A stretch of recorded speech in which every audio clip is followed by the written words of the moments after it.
So what my mother did can be compared to Akeda, sacrificing her life, her son, me, even though she will be alone every day for many years, so that I can learn what it means to be Jewish. When Avram Avinu, our forefather, was willing to slaughter his beloved son, even after Hashem told him he'd create an entire nation from Isaac, he was still willing because of his trust in God. We all know that ultimately Hashem sent the angels and they ensured Isaac, Yitzchak, was safe. But something did happen. He created a certain change in the DNA for all Jewish generations. The ability to sacrifice what we love most for the ultimate purpose. This episode, you'll hear about maybe the modern day sacrifice of Avram Avinu. Please watch the entire episode and let us know in the comments what you think. We get so many messages about advertising on this podcast, and Hanukkah is coming up. So if you'd like 80,000 average viewers and listeners to know about your product or service, go on our site, thelivingchaim.com/sponsor to submit. Remember, we are selective and only work with the best products and services for our awesome audience. This episode is Refuah Shleima Yosef Chaim ben Devorah. This episode is in memory of Shimon David ben Yaakov Shloima, as well as Miriam Sarah bas Yaakov Moshe. This episode is also Refuah Shleima Yosef Chaim ben Devorah Chaya Golda, my good friend. This episode is powered by Wheels to Lease, Hiring for Less, L'Chaim Legacy, and BitBean. Here we go. Thank you so much, Yakov Wasilewicz. Did I say it right? Yes. Okay, good. For coming in and doing this. A lot to talk about. Could you take us back to Poland, where you're born, what it was like growing up, and take us through your journey? Thank you. Thank you so much for having me here today. I was born in Częstochowa, Poland in 1988. At the time, there was no Jewish schools, no Chedorim, Jewish preschools in Częstochowa, where I was born. So my mother sent me to a public, non-Jewish preschool, and later on to a public school. When I was about 4 or 5 years old, around that age, came home back from preschool, and I told my mother what the teacher told us that day. I said, "Mom, tomorrow we cannot eat meat. We are going to church, and the priest is going to pour ashes over our heads." My mother said to me, "Kuba," my Polish name is Kuba, K-U-B-A, "Kuba, sit down, I have something to tell you. If you do not want to eat meat tomorrow, no problem. But you will not go to church." I asked, "Why not?" "Tell me." "Because you are Jewish."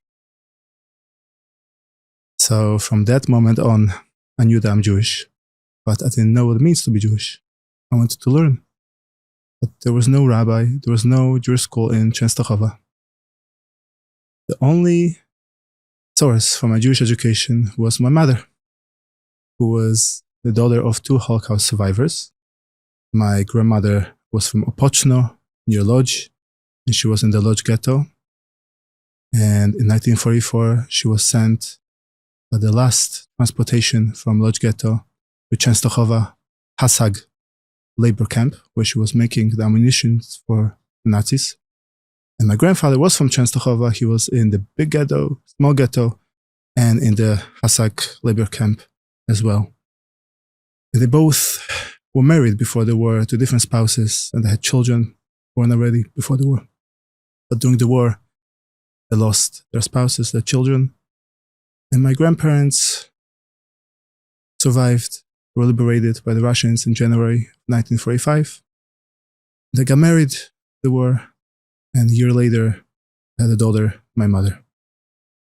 Whatever they did after the war, even though it wasn't easy to keep anything from the Yiddishkeit, whatever they were able to do, they tried to keep. And that's what they taught my mother, and that's what she taught me. And later on, to the Jewish community in Częstochowa. My mother was the head of the Jewish community in Częstochowa for 43 years, from 1974 until 2017 when she passed away. Okay, so I want to unpack that. But first, where was your father at this point? Did you know him? Did you have a relationship with him? I grew up only with my mother. My father didn't live with us. All I know was that my father was a musician. He would travel, making people happy, old age homes, jails, hospitals.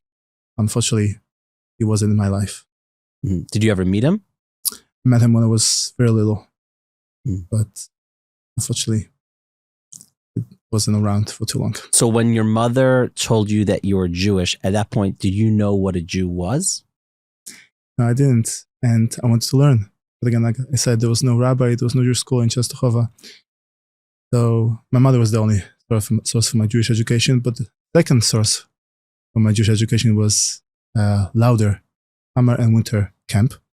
I'm sure you heard about Estee Lauder, the makeup company. I mean, I don't know, maybe your wife did. Yeah, sure. But Ronald Lauder is the head of the World Jewish Congress today, and he wanted to be famous for something of his own. So he created Lauder Foundation in Europe for Jewish education, one of the countries being Poland. And together with Rabbi Haskell Besser from Agudas Yisrael, they decided to help the remaining Polish Jews in Poland, teaching them about Yiddishkeit. They created summer and winter camps. And as a child, I would go there to the summer and winter camp in Poland, learning about Jewish holidays, and finally being with other Jews in one place. Because otherwise, after the camp, I would go back to public school. And I was the only Jewish child in the whole city. So I didn't have any Jewish friends growing up. Was there a part of you that, maybe you're learning about this Jewish identity you didn't know about, but also it was probably easier just to forget about it and just blend in with your friends and, the Polish chevra over there? Was there a part of you that said, like, it's a nice idea, but maybe I'll just abandon it?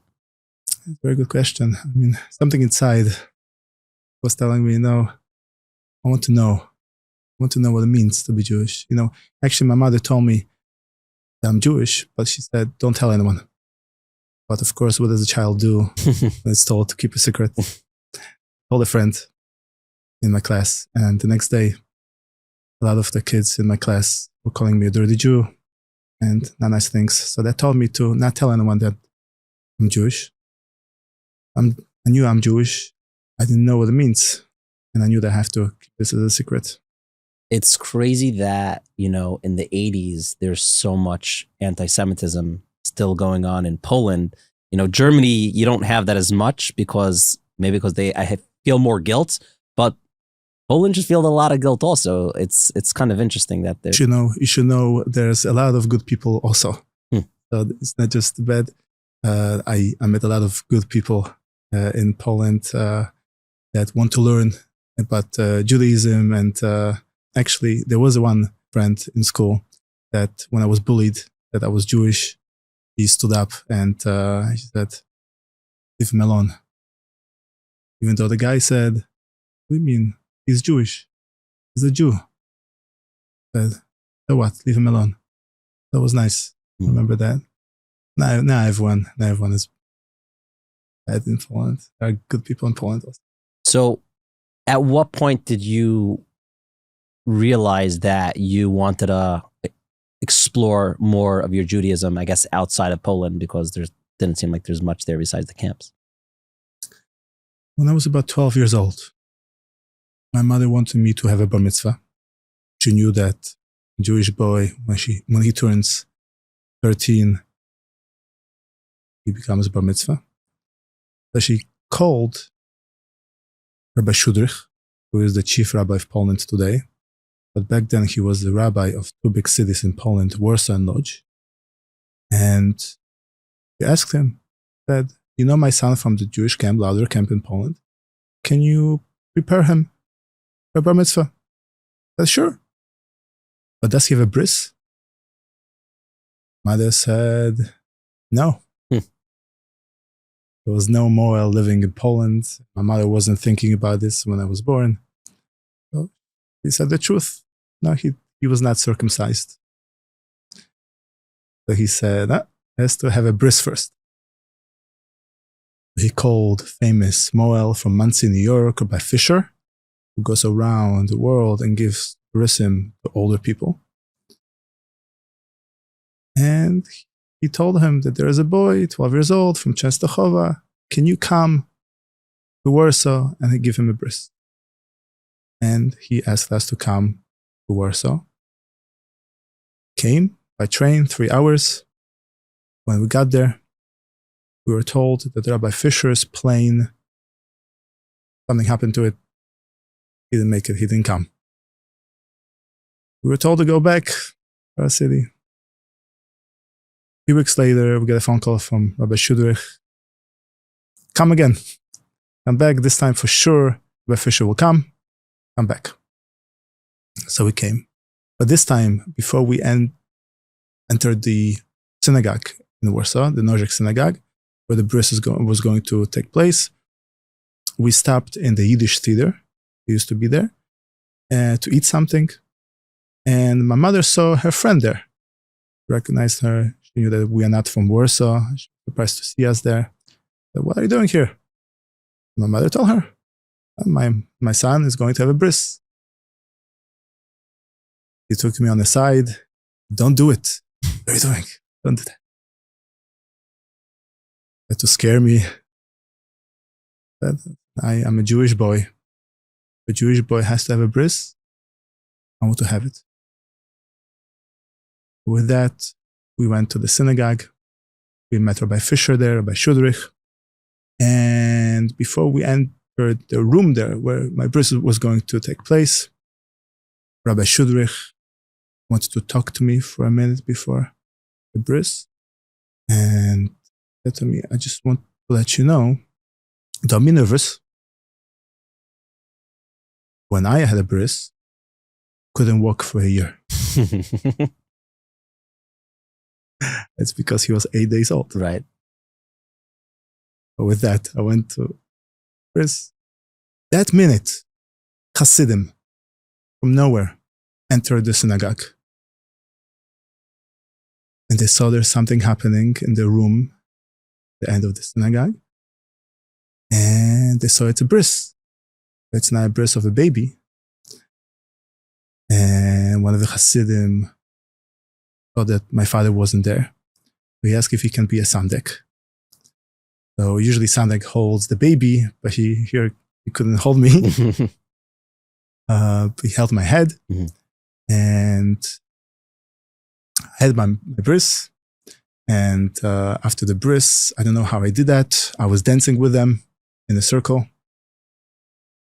And afterwards, he wanted to keep in touch. This sandek, Rabbi Neishlos. That was his name, Yakov Neishlos, from Monsey, New York.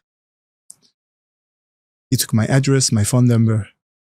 That was it. They went back to America and came back to Estachava.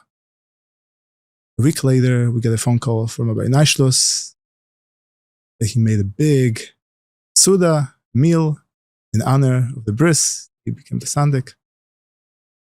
And we kept in touch. He didn't speak much of English. And my English was also not good English. But my mother knew Yiddish and he knew Yiddish. They spoke Yiddish. That was the first time I heard my mom speaking Yiddish. And he spoke about me. He wanted me to go to Warsaw. There was a louder school, Jewish school in Warsaw. So eventually I had a bar mitzvah in Moldova, in Kishinev. There was a rabbi who used to come to Poland from America, from Borough Park, to teach about Yiddishkeit, Rabbi Lieber, Hershel Lieber, and he is a chazan for Rosh Hashanah Yom Kippur every year in Warsaw Synagogue. He used to go to the louder camp also to teach about Yiddishkeit. He knew me from the camp. Rabbi Shudrich asked him to send me there to his yeshiva. Rabbi Lieber had a yeshiva in Moldova. And there I had my bar mitzvah. They knew I like music. They wanted me to stay. My mother will have to go back to Poland. I didn't want to stay by myself. I went back to Poland. I was still in public school. But I already had a bris. I had a bar mitzvah. Before you get to the next part of the story, I am very curious. Is the third day after the bris these days the hardest day? Is that accurate for you? I can't ask a baby. You know what? I don't remember. At some point, I know that it was bad. It was bad. Right. Interesting. Okay. I mean, you could definitely get a lot more schusim for having your bris sad 12 and also having, I don't know, 100% of choice, but a lot of it was your choice. If you made a macha and just complained that, I'm not going to do this, it wouldn't have happened. Sure. So, okay. So at that point, you said you're 15 years old. Well, I was 13 after. You're 13. Okay, fine. Mm-hmm. And then what happens between then and you going to study? Mm-hmm. So at some point, we were invited to Warsaw for Rosh Hashanah Yom Kippur, me and my mother. We went to Warsaw. And after Rosh Hashanah Yom Kippur, someone suggested that I should talk to Rabbi Shudrich. Maybe he can help me come to Warsaw and study in this Jewish school in Warsaw, Lauder School. Because in Częstochowa, like I mentioned, there was no school. I spoke to Rabbi Shudrich. I asked him, said to him, I really want to know what it means to be Jewish. There's a synagogue in Warsaw. There's no synagogue in Częstochowa. You learn how to pray, how to keep Shabbos, Kashrus. So he said he'll try to see what he can do. He'll try to help. We went back to Częstochowa. And I remember I was in 8th grade. It was already half year. And we got a phone call. Rabbi Shudrich found us an apartment and moved to Warsaw. So we went. And I started studying in Lauder School in Warsaw. I remember when I got there, school, I took out a yarmulke. I wasn't wearing yarmulke until then. And my mother said to me, what are you doing? You don't have to wear that. I know, but I want to. For me, this was doing something. Not just being Jewish, doing something about it. The first thing I started doing, I was wearing yarmulke every day in school. I was one of maybe a few children there that wore yarmulke. Actually, 90-something% of the kids in the school were non-Jewish. It was a school for Jewish kids. There's not too many Jewish kids there live in Warsaw. It's a good school, high level of education. So non-Jewish parents send their kids there too. I was one of a few Jewish children there and one of very few that were wearing yarmulke. Okay, Yaakov W's story is about to take a turn, but first, this is for people who want to live life smarter. Are you tired of paying $20 to $50 an hour for local hiring only to struggle to find someone who's skilled and available right away? There is a simpler and far more affordable way to build your team. Hiring for Less connects you with dedicated full-time remote employees from overseas for only $7 an hour, which comes out to just $280 a week. You get someone who works a 9-to-5 schedule in your time zone, speaks excellent English, and brings real experience in the role you need. They have helped business owners find strong talent in customer service, real estate bookkeeping, data entry, cold calling, e-com, video editing, architectural design, secretarial work, and many other fields. They do more than just place candidates. Hiring for Less walks you through training, communication, and sets you up so your new hire becomes a natural part of your team, maybe for years. There are no contracts, no hidden fees, and no upfront costs. Tell them what you need, and they will match you with the right person for a fraction of what local hiring costs. They have managers on the ground, strong onboarding, and a track record of placing reliable people. Mention Living the Chaim for 50% off your first week. It's pennies. Call, text, or WhatsApp 845-682-0990 or visit hiringforless.com. That's hiring4less.com. We're going to jump right back in. But let me tell you about my good friend Danny. Danny called me in a panic. His car died right before a major work deadline. Danny's a good friend. He was calling to vent, and he needed a new car in 3 days. Not a week, not when the dealer has availability, 3 days. And it got worse. He still owed money on his old lease, and another place told him he would have to pay $4,000 just to get out of it. He was ready to swipe his card because he thought there's no other way around it. But I said, bro, do you know who I'm good boys with? He said, what? What are you talking about? You don't even talk like that. I said, hey, go to Wheels to Lease. He's like, yeah, I've heard you mention them on the podcast, like, but they're legit. Yes, they're legit. They treated the situation, he called them, and they treated the situation like it mattered because it did. They found the exact SUV he wanted, dropped his monthly payment by $250, which is huge every single month for a bunch of years, and then pulled off something Donnie didn't think was possible. Instead of paying $4,000 to escape his old lease, they structured the deal so he actually made money on it. He went from feeling boxed in to breathing again. And this is why I use Wheels to Lease and why I send people to them. No pressure, no games, just reliability and the best prices. Honest work that saves people real money when it counts. If you need a car, reach out to 718-871-8715. That's 718-871-8715. Save the number. You might need it in the future. Inspire@wheelstolease.com. You can send them an email, or you go on the website, wheelstolease.com/inspire. And of course, you can reach out to Saul directly on WhatsApp in the link in the show notes. Save time, save thousands, drive smarter. Now back to our awesome conversation. So I know from the song, there's a point where you leave Europe in order to go study in America. Could you tell us like that conversation with your mother? Oh, sure. So at some point, we got a phone call. We were really living in Warsaw. We got a phone call from Rabbi Nashlos, this Sandek of mine, that he was coming to Poland, to the yahrzeit of Rav Elmelech of Lezhensk. And he wanted me to meet him there, go there, spend time with him and other Hasidim in Lezhensk. I never saw a yahrzeit. I didn't know what that is. I said, sure. He sent a private driver who picked me up, took me to a place where the bus was waiting for me, full of Hasidim. And we went from cemetery to cemetery, different kfarim in Poland, until we eventually ended up in Lezhensk. Shabbos there, my first time seeing so many Hasidim. Second time in my life seeing Hasidim since my bris, because there's no Hasidim in Poland today. So it was very exotic, seeing Hasidim on the streets of Poland. I was, all of a sudden I was in a different world. It was very, very special. You know, thousands of Hasidim dancing in one room, singing. The floor was shaking. It was unbelievable. And after the yahrzeit, Rabbi Nashlos drew a picture of a matzah, and I understood that he's trying to invite me to his house for Pesach. I had to come to his house in Monsey, New York. I said, thank you so much. But I didn't know how I will afford the ticket. But I thanked him. And we went back to America. I went back to Warsaw.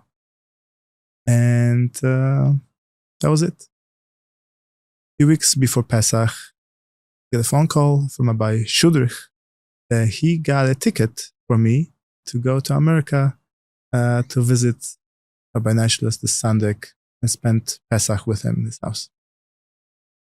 So I went and spent Pesach there. And until then, I knew what Pesach was because my mother would make Pesach Seder in her Jewish center in Częstochowa for many years for the people there. But it never went until like 2-3 o'clock in the morning. So this was something that I saw for the first time.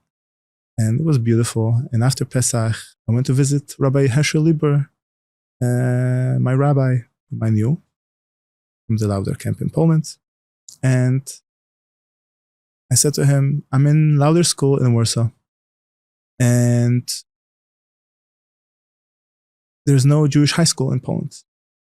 And I want to continue being Jewish. Now that I'm religious, if I go to public high school, I will have to stop wearing yarmulke of the fear, looking like a Jew.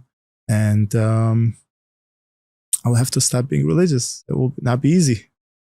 I want to continue being religious. I want to continue learning. So he said, okay, I'll try to help you. Maybe I'll send you to yeshiva, maybe in Israel, maybe in England, maybe in America. I said, thank you so much. And I went back home. When I got back, I told my mother that I may be able to go to yeshiva. And I go. And my mother wouldn't answer. Kept on asking, can I go? Can I go? Can I go? And I knew that it wasn't easy for her because I was the only child. But eventually she said, I want to go. Go.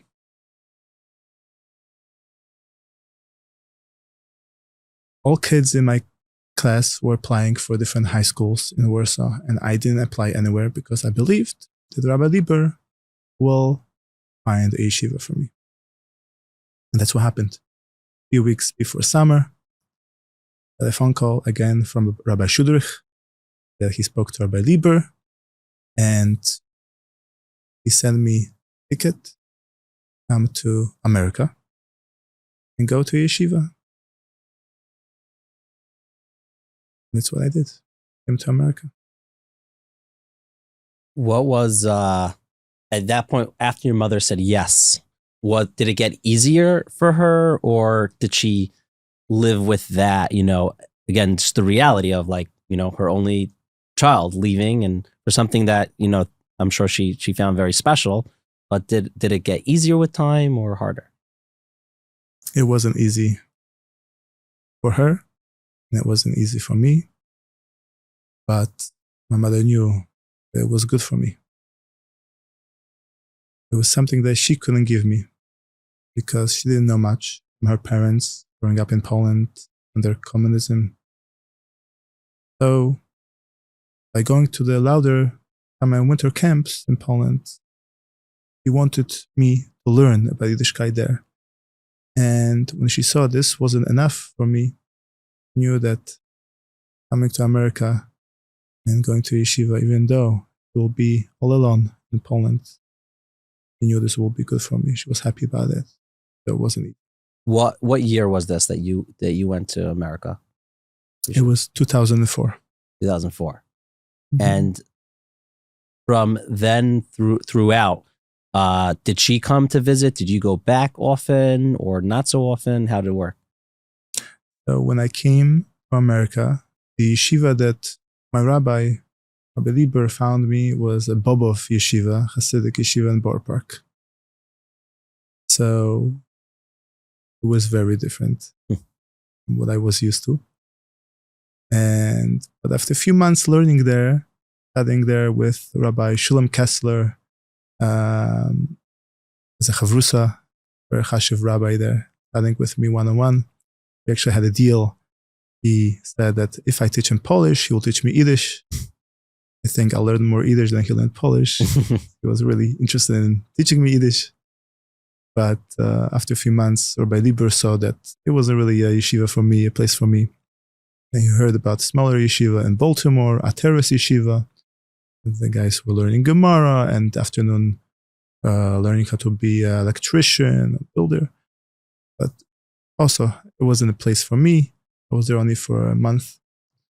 And then he heard by Moshe Eisen from Ner Yisrael about a yeshiva called Talmudical Academy of Baltimore, TA. I went there for an interview. And when I got there, I met with a very nice principal, Rabbi Teichman. And he asked me some questions, simple questions. Do you know who Abraham was and Sarah, Yakov, Avinu? I said, no, I have no idea. I never heard those names before. Because in the Lauder school, they taught Jewish culture, Jewish history, Hebrew, but not Torah. I never studied Torah before. I didn't know. So he said, okay, I will put you in the second grade. You will sit with 7-year-old boys and learn Chumash for the first time. I said, okay. He got me a big desk. And I sat there learning Chumash with a tune. You know how the kids say, Vayomer Hashem, Hashem said. How was that for you? Was it embarrassing? Or was it not as hard as I would imagine it to be? A little embarrassing, but I said to myself, I really want to learn. And if this has to be this way, I'll do it. So how old were you at that point that you... I was 15. 15 years old and Yeah. you're in second grade Yeah. by the desk. I'm sure you were the smartest kid in the room. So you're getting the, I guess, the basics of Torah through that second grade education. At what point, like at that point, like again, did you go back to your mother? Did your mother come to visit? So after being in second grade for half a year, I went to fourth grade, and for summers I would go to Poland. Summers and winters I would go back to the Lauder summer and winter camp, where I would spend time with my mother there and a little bit at home, just for a month. I would come back, and I skipped after second grade. I went to fourth grade. I learned Mishnayos for the first time, and then I went to sixth grade and eighth grade, and 12th grade. In 4 years, I graduated from elementary school, middle school, and high school. Wow. It's so interesting because, the journey that you're on takes typically 15, 18 years for someone to start from preschool all the way throughout high school. And it's not your fault that you have to, that you didn't experience any of that, whether it's Torah learning, your bris, and you're playing this game of catch up, and it's not your mother's fault either. It's no one's fault per se, but it's interesting that you're having to go through that. What was the hardest part throughout your entire journey of, I guess, playing catch up? Oh, everything was hard. Something that I was not used to. Being alone, far away from home, not easy. Not speaking my language, being away from my friends. Funny, my children now know more from what I knew when I was their age. But I always say, Hashem is the writer. He wrote the story for every one of us. I just lived to his script. The crux of the interview is coming up. But first, most companies today try to convince you that they use AI. Bro, you sell mops. I don't need your AI pitch, okay? It's pretty crazy how many people are saying they use AI. But why are companies doing this? Simple. AI sounds powerful, and most of us have no clue how it actually works. What we do know is that smart software can make your business run faster, cleaner, and with fewer mistakes. I don't care what line of work you are in. If you are in admin in a nursing home, you're running a law firm, managing medical office, leasing cars, or operating an IT company, the right back-end system can save you more time and money than you realize. That is where BitBean comes in. They offer a free consultation. They will sit with you, understand what your business needs, and build a custom software that actually helps you get things done.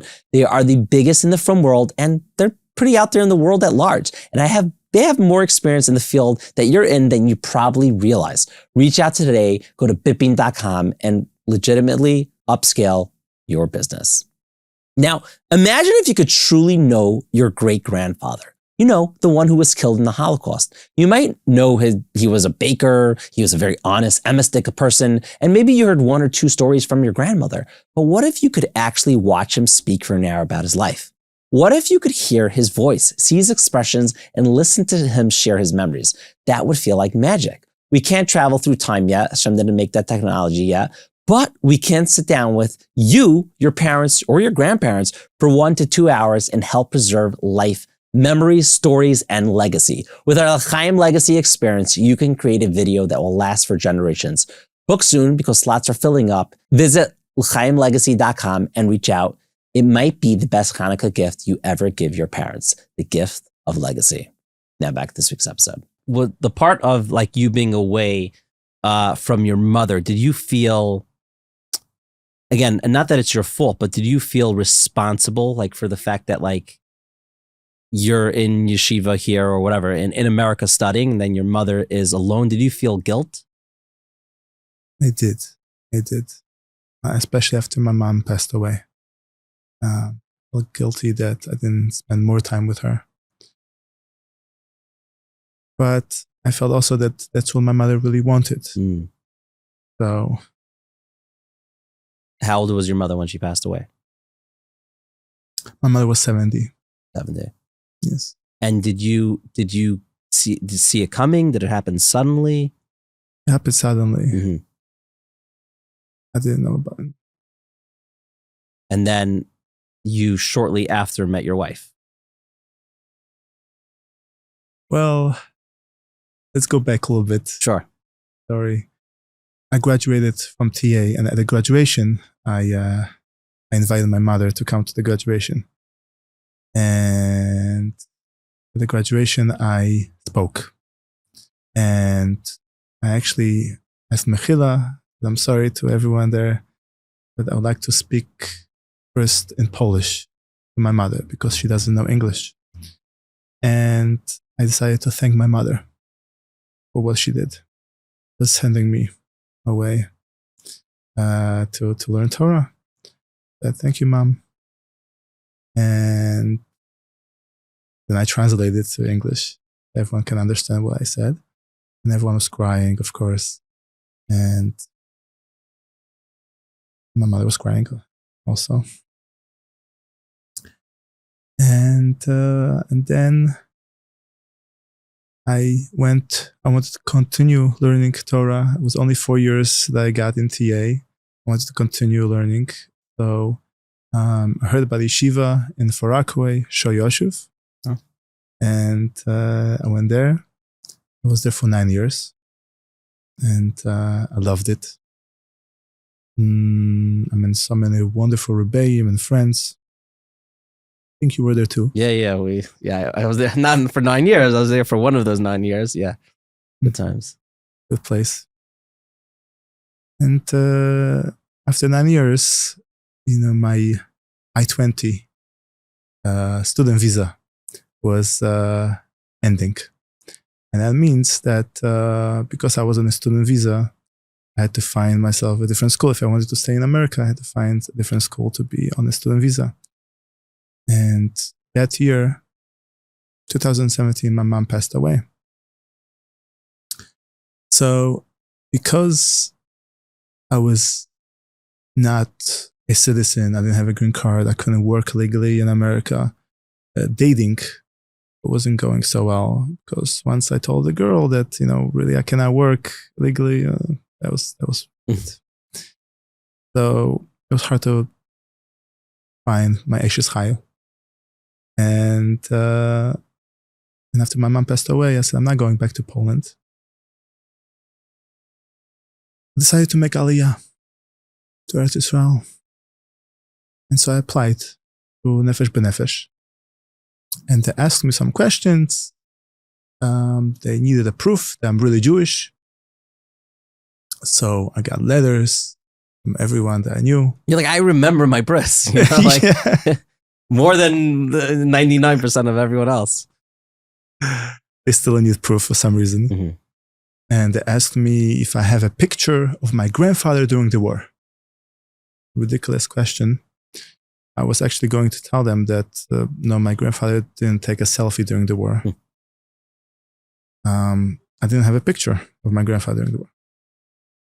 So they denied my Aliyah. They didn't accept me for Aliyah.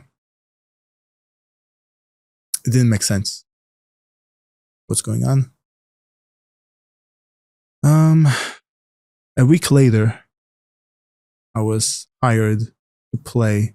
I'm a musician. I play guitar. I think I was hired to play at someone's birthday party. And the person who I knew from a family in Monsey, a nice family who used to host a lot of people at Shabbosim, single people. This person knew that I'm trying to find a wife.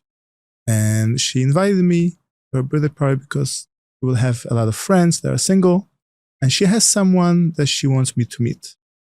But besides playing at the birthday party, I was going to meet her friend. I went there and I met her friend. We spoke. That was it. This was Thursday. Friday, I decided to go to Monsey to this family for Shabbos. And who was there? This girl who I just met. And what's interesting is that Shabbos, this nice family, Bayman family, made a kiddush for 3 girls. They heard from Rav Chaim Kanevsky that if a girl struggles with shidduchim, they should look into maybe they didn't have a kiddush when they were born. So 3 girls. One of those girls was this girl that I just met that had kiddush that Shabbos. Motzei Shabbos, me and this girl decided to go out, continue to date, and a few weeks later, we got married. Wow. I feel like there's going to be some single people listening to this. You're like, I am making a kiddush. That is hashgacha pratas. It was quick after the kiddush. Wow. And then, and did that solve your green card issue? Because you're marrying. Yes, it did. Yes, it did. Mm-hmm. And then I understood right away, why did Hashem want me to stay in America and not go to Eretz Yisrael? And actually, my wife, she came back that week from Eretz Yisrael. She was in Eretz Yisrael, but for some reason, she had to come back. Wow. And this was the reason why she had to come back. How many kids do you have? For Hashem, we have 2 girls. One is 2 years old, Leah, and 5-year-old, Ayala, named after my mother. Wow. What did your mother go by? I'm sure not Chayala. It's going to be like Ropshi, I don't know, whatever. Right. Halina. Harina. With the L, yeah, Halina. Oh, Helena. Mm-hmm. Helena. Yes, because after the war, the Jews were afraid to name Jewish names to the children. What was it like for you to have your daughter Chayala and name her after your mother? What was that for you? It was so special. It was, she was the first one.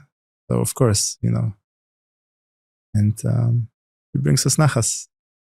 And nachas to my mother. She sees from above. At some point, being a TA and before in Bobov, Hasidic Yeshiva, and later in Shoyashuv, I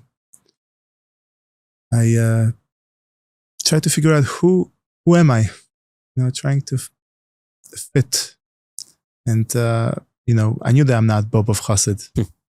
And I even studied in Bell School of Jewish Music in YU. And so I knew that I belonged somewhere in between. I just didn't know where exactly. And I realized that I don't belong anywhere because I'm a Bal Tshuva. And being Bal Tshuva is very difficult. It's people don't realize that, once a person decides to become religious, they come from a different world. And it's very hard to change and adapt. So I know that I'm not Bobov Chassid. And when I came to America, I knew that I had some family in America, cousins who left Poland before the war. Some survived, left Poland after the war. And somehow they discovered that my grandparents also survived the war, and they kept in touch, sending letters to each other. And after my grandparents passed away, letters stopped. But my mother once mentioned to me that we have some cousins in America. So when I came to America, I was in TA in Baltimore. I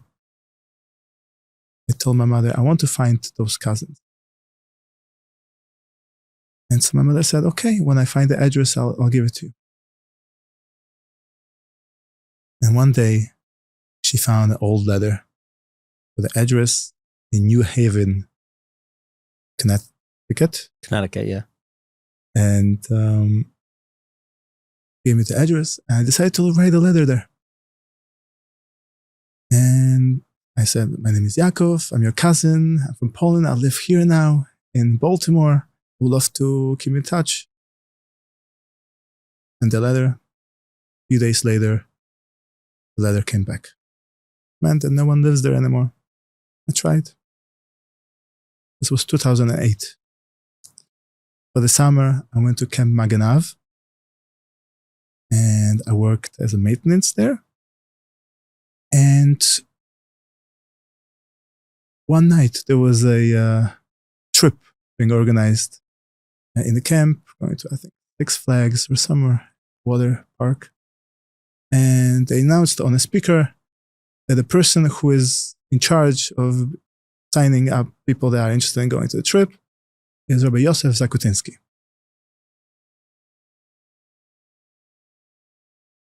Remember the letter, and then the last name of my cousin, Zakutinsky. I went to the person and I said, "Hi, my name is Yaakov. Was your mother's name Rivka and father's name Moshe?" I said, "Yes, who are you?" I said, "Oh, wow. I think I'm your cousin from Poland." He didn't believe me. Like, who are you? How do you know my parents' names? He called his mother. And I called my mother. I said, "You won't believe it. I found our cousin in the camp." I asked my mother to send me pictures, old pictures and letters, texted to me, and I showed it to him. "Where did you get this from?" And he called his mother, and she knew about us, and she couldn't believe we discovered each other. And soon after, I met our family, and happens to be my cousin of Yussi Zakutinsky, teaches in 5 towns in the shul here. Mavakshi Hashem, sure. Mavakshi Hashem. My cousin, his great-great-great-grandmother and my great-great-grandmother were sisters. And I discovered that our family was Ger Hasidim. So that helped me a little bit go towards that derech of Hasidus, maybe a little bit neo-Hasidic. I think even though I'm still working on finding my place as about Shuva, I know that I don't really belong and fit anywhere. But I think I found my place. So the one of the way I was introduced, I mean, in Shir Yashav, I knew who you were, but like I don't know if we've even ever spoken. But I was introduced, a few people sent me your Akeda song. Mm-hmm. And it's so special that it's just a beautiful song, but like the idea and the message behind it, did that come to you quickly, or did it take time to write that song? So actually, how did I compose that song and when? I was actually in a camp, 8, New York, day camp, where I used to work as a Rebbe and a counselor, first graders, and camp Machane Ruach. And the head counselor, Rabbi Dovi Del, he used to teach us stuff after Mincha, between Mincha and Marev. We used to learn a sefer called Nesivos Shalom, the Slonime Rebbe. And happens to be this sefer was talking about Akeda. And Rabbi Del said, he wishes that someone composed the song with the words of Akeda. So after the shir, I said to him that I'm a typical composer, compose songs. I can try to compose a song. And so I took the words that he chose, and I remember after Marev, after everyone left the shul, was quiet, I went in the back of the shul, behind the mechitza there. I sat down, opened the Chumash, looked at the words, and started to read the words.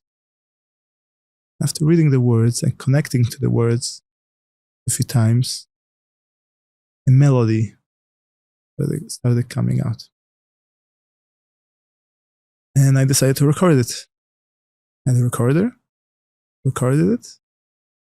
And when I was done, I showed it to him. He liked it. But that was it. After camp was over, I went to Poland, and my mother was still alive.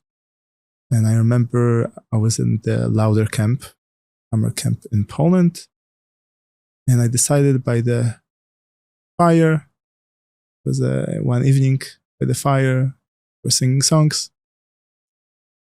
I decided to take the mic from someone and introduced my song that I just composed, and I sang it.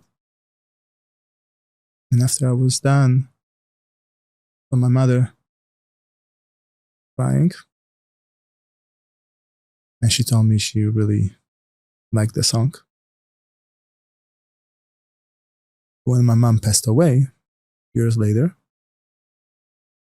I decided to record the song professionally in memory of my mother. Because what my mother did can be compared to Akedah, sacrificing her life for her son, me, even though she will be alone every day for many years, so that I can learn what it means to be Jewish. Really special. And we're going to, of course, link in the show notes to your YouTube channel and your Spotify, where everyone could consume a lot. I mean, they should watch that one, but there's a lot more very powerful music there as well. What's your advice for someone who maybe is not exactly the same situation that you were in, but like they feel like something they believe in is so difficult to achieve, and they're scared and they're worried, and the easy way out is to not try hard and to just go back and go with the flow? Like, what's your advice for someone in that situation? Don't give up. Do all you can. Even there are obstacles, because there's Hashem. You're not alone. He'll help you. Very beautiful. Yaakov, thank you so much for doing this. It was a pleasure. Thank you for having me. What a beautiful episode. And I want to highlight the hero here. But first, I want to say thank you to Wheels to Lease, Hiring for Less, L'Chaim Legacy, and BitBean.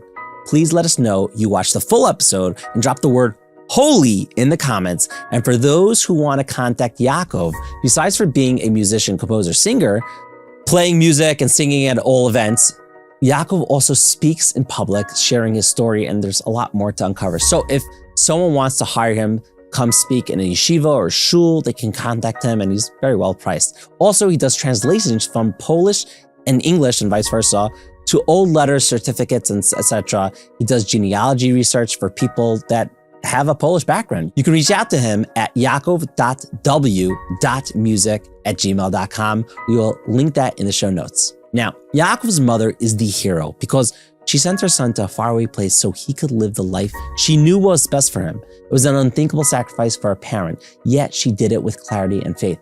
She chose what was right over what was easy, and Yaakov had the strength to follow through because of her courage. And Yaakov was also the hero here. That's real greatness. That's what it means to put Hashem first. And it raises a powerful question for myself and maybe you listening at home. How many times in our own day do we give up on something we love because we know Hashem wants something else from us? How often do we take the harder path because it's the path of MS? Yaakov's mother teaches us that real love sometimes means letting go, and real faith means choosing Hashem, even when the price is high. Remember, inspiration is literally everywhere. Living L'Chaim.